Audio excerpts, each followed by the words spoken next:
नमस्कार दोस्तों, मेरा नाम है सुखदेव और आप मेरा चैनल देख रहे हैं जॉब तक। दोस्तों आज हम बात करेंगे न्यूक्लियर फ्यूल कॉम्प्लेक्स यानी कि एनएफसी की तरफ से जो वैकेंसीज आई है उसके बारे में बात करेंगे। और ये जो वैकेंसीज है दोस्तों आपका परमाणु ऊर्जा विभाग यानी कि डिपार्टमेंट ऑफ एटॉमिक एनर्जी के अंतर्गत आता है। और इसमें काफ़ी अच्छी रिक्वायरमेंट निकल कर आई है। जितनी भी पोस्ट है परमानेंट बेसिस जैसे जॉब रहने वाली है। और क्वालिफिकेशन की बात करें तो 12th बी.टेक और अदर कैंडिडेट वाले जो फॉर्म को भर सकेंगे। पूरी जानकारी कर वीडियो को एंड तक जरूर देखिए। वीडियो को एक लाइक करके अपने दोस्तों में शेयर करें, चैनल को सब्सक्राइब करके बेल आइकन को भी प्रेस कर लेते हैं। चलिए वीडियो को शुरू करते हैं। तो जैसे दोस्तों आप यहाँ पर देख सकते हो ये जो ऑफिशियल नोटिफिकेशन है और यहाँ पर देख सकते हो government of India department of atomic energy nuclear fuel complex की तरफ से ये वैकेंसी जारी किया गया है, जो कि आपका यहाँ पर देख सकते हो हैदराबाद। ये जॉब वैकेंसी जो आपका हैदराबाद में रहने वाली है। और इसका जो नोटिफिकेशन की बात करें तो इसकी ऑफिशियल वेबसाइट में इसका नोटिफिकेशन मिल जाएगा। और ये इसका नोटिफिकेशन नंबर दिया गया है, आप यहाँ पर देख सकते हो। इसका अप्लाई करने का जो डेट है वो आपको कब से स्टार्ट होगी वो आपका देख सकते हो 11 मार्च से ही स्टार्ट हो चुकी है। और इसका लास्ट डेट है फॉर्म भरने को वो आपका 10 अप्रैल तक आप इसका जो फॉर्म भर सकेंगे। यानी कि 11 मार्च से स्टार्ट हो चुकी है, 10 अप्रैल तक आप इसका जो फॉर्म भर सकोगे। यानी कि टोटल 1 मंथ आपको जो फॉर्म भरने का टाइमिंग दिया गया है। यहाँ पर डिटेल ऑफ पोस्ट की बात करें तो यहाँ पर जो बहुत तरह की पोस्ट है, सभी पोस्ट के लिए यहाँ पर पोस्ट कोड और क्या क्वालिफिकेशन है सारा डिटेल यहाँ पर दिया गया है। सबसे पहले अपन बात करते हैं चीफ फायर ऑफिसर्स के लिए, जिसमें यहाँ पर इसका पोस्ट कोड दिया गया है।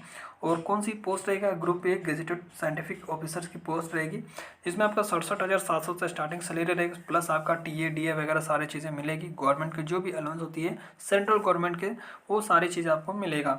उसके बाद यहाँ पर एज लिमिट दिया गया है 18 से 40 साल के बीच आपके एज होनी चाहिए। साथ ही अब SC ST OBC वगैरह है तो एज का रिलैक्सेशन आपको मिलेगा। सेकंड जो पोस्ट है आपका टेक्निकल ऑफिसर्स के लिए है, जिसमें आपका जो है इसमें भी गजेटेड ऑफिसर्स की गजेटेड साइंटिफिक की पोस्ट ऐसी रहने वाली है। इसमें आपका स्टार्टिंग 56,100 रुपये रहेगी। और इसमें भी जो है टीए वगैरह सारी चीज़ आपको मिलेगी। इसमें भी आपका 2 तरह के एज लिमिट रखा गया है। पहला जो है 18 से 35 के बीच रहनी चाहिए।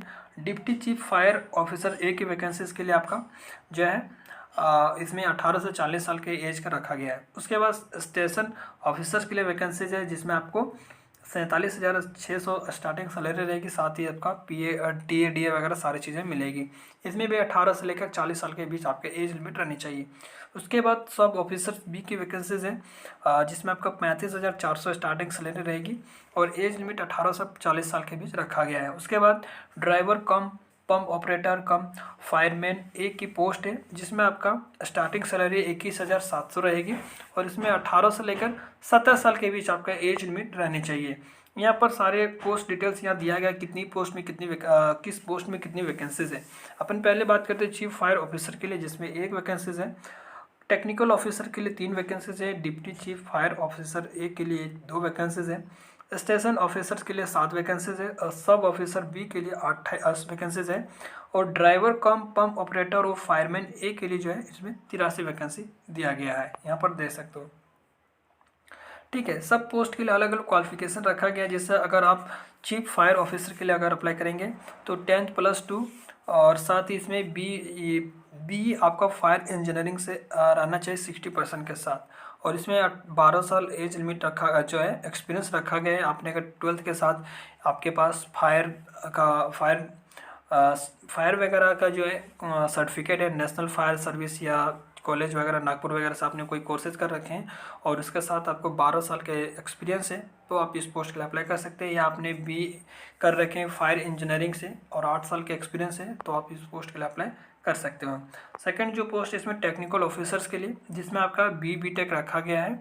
और इसमें जो है इसमें एक्सपीरियंस जो है मैंडेटरी नहीं रखा गया है, यहाँ पर दे सकते हो clear experience is not mandatory. ठीक है, तो आपने B.टेक कर रखे हैं तो आप इस पोस्ट के लिए अप्लाई कर सकते हैं। लेकिन यहाँ पर TOC जो वैकेंसीज है उसमें कंप्यूटर्स के लिए, जिसके अंतर्गत आपके B.टेक में ये ब्रांचेस रहनी चाहिए। जैसे आपका computer science engineering technology, information science engineering technology, software engineering technology, computer and communication engineering, computer networking और भी बहुत सारे कंप्यूटर से रिलेटेड जो भी कोर्सेज होते हैं वो सारे यहाँ पर दिया गया है।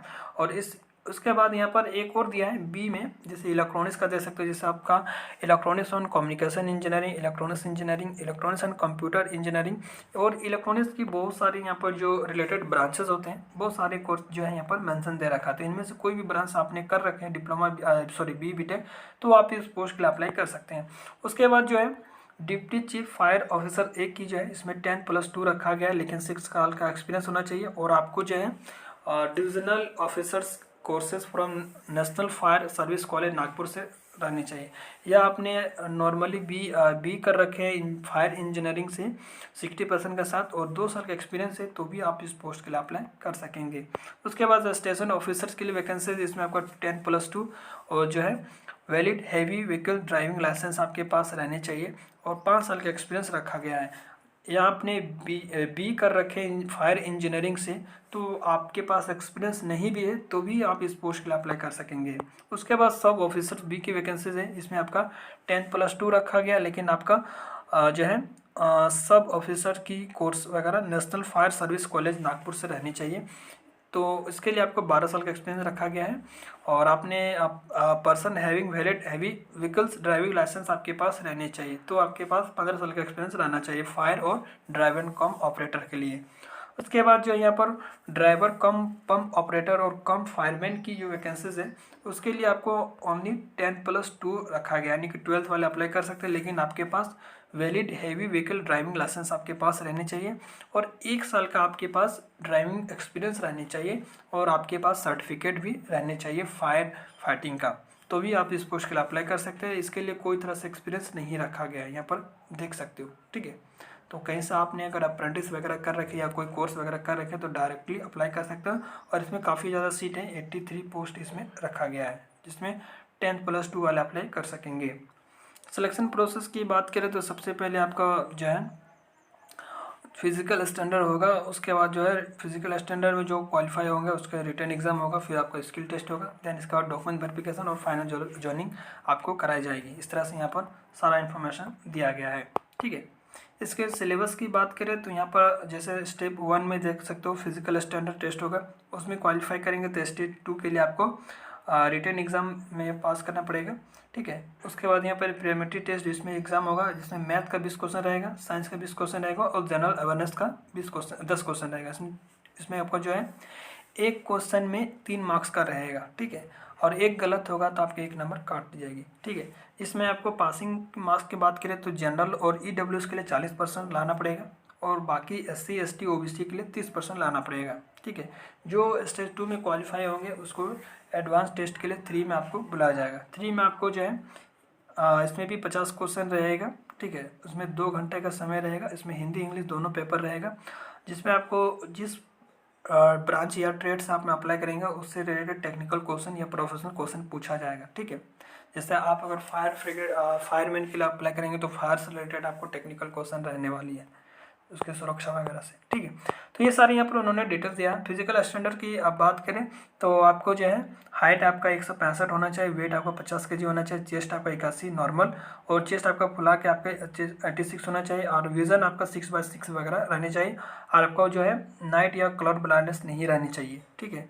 उसके बाद यहाँ पर टेबल 2 में और भी सारे चीज़ें दिया गया है, जिससे आप देख सकते हो 100 मीटर का दौड़ भी होगा, जिसको आपको 25 सेकंड में करना पड़ेगा, 18 से 45 के लिए 28 सेकंड और 45 से 50 के लिए 30 सेकंड में। इस तरह से फिजिकल स्टैंडर्ड बहुत सारी चीज़ें दिया गया है। उसके बाद आपको जो है 1.6 किलोमीटर की भी दौड़ होगा, 10 मिनट का आपको टाइम दिया जाएगा, एज के अनुसार से यहाँ पर जो टाइम दिया गया है, ठीक है। तो यहाँ सारी चीज़ें दिया गया है। इसके बाद यहाँ पर किस पोस्ट में क्या वर्क नेचर रहेगा वो सारे यहाँ पर डिटेल्स उन्होंने मेंशन कर दिया है, ठीक है। तो आप अगर इस जॉब को लेकर इंटरेस्टेड हो तो अप्लाई कर सकते हो। यहाँ पर एज का रिलैक्सेशन दिया है, जैसे आप SC ST तो 5 साल का देगा, OBC तो 3 साल का और PWBD के लिए 10 साल का। इस तरह से एज का रिलैक्सेशन आपको एज ए कैटेगरी वाइज मिलने वाली है। तो आप अगर इस फॉर्म को लेकर इंटरेस्टेड हो तो फॉर्म को अप्लाई कर सकते हो, ठीक है। 11 तारीख से स्टार्ट हो चुकी है, लेकिन आप फॉर्म को लास्ट डेट है 10 अप्रैल तक। तो आई थिंक मैंने सारी चीज़ें बता दिया। बाकी ये जो भी चीज़ें आपको समझ में नहीं आ रहा होगा तो कमेंट के माध्यम से पूछ सकते हो। मिलता है अगले वीडियो में, तब तक के लिए टेक केयर, जय हिंद, वंदे मातरम।